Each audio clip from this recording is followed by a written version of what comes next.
You started your tenure as Auditor General. You had a backlog of audits, correct? And Correct. That's been closed. Right. Your employee complement has dropped from, was it over 700 to about 400? When I came in, it was about just under 600. Previous administration had in the mid sevens, and now we're down to about 450, and actually slightly under that. And you're at a level where you can complete kind of the mandated audits, all the fire and school. Correct. And Yeah. how many audits do you normally do? We do about 5,000 audits a year. Okay. In your budget from last year, there was a line for special financial audits. Yeah. My understanding that was a legislative ad. Yes. If my memory serves, it was for medical assistance. Yeah, there is. We are set to launch that audit, but yes, that came from the Senate, and it was a legislative add-on to our budget. Okay. So that will be completed this fiscal year? This fiscal year, yes. Okay.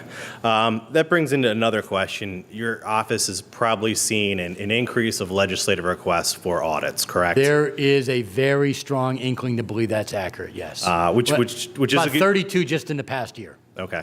So it's a good thing as members are looking at the finances and the performance of state agencies. It does another thing, puts added stress. That's the first time I've seen actually legislative approval outside of the Susquehanna River Basin Commission and was the Delaware River Basin? It was the two basin commissions. Yeah. So those were the only three, quote, funded audits from the legislative branch. How much additional pressure is that putting on? Because it's not like we're asking for a contract audit. So can you kind of break it down of cost of legislative requests coming to your office? So let me put it in a broader context, and if we want to get it down even further, we can. According to Governing Magazine, my department's been cut more than any other state auditor in the entire United States. Despite that, we now are 30% more efficient per employee per year. In not this past budget, but the budget before, my department was the only state agency in the Commonwealth that received any cut, and we were cut 7.5%. Despite that, we still met every single obligation. Part of this is I've eliminated the car fleet. We went from 90% of our costs were employee-driven to now we're about 97%.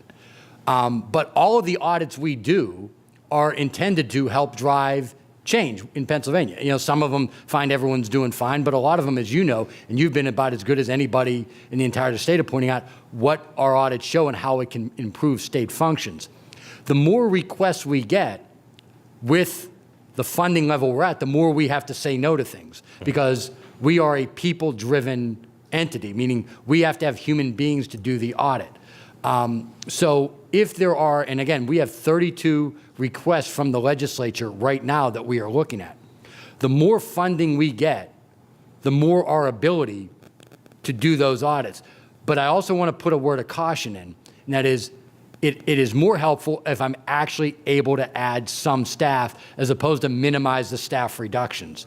So if we were to get added, for example, $1 million, I could hire about 10 new people, and that would be about 3 additional audits that we could do. So if in the work of the General Assembly, if you think there's 3 high priority audits that you want us to do, my response is happy to do them, but we need some staff to do that. If we can add about 10 people, that would enable us to do it.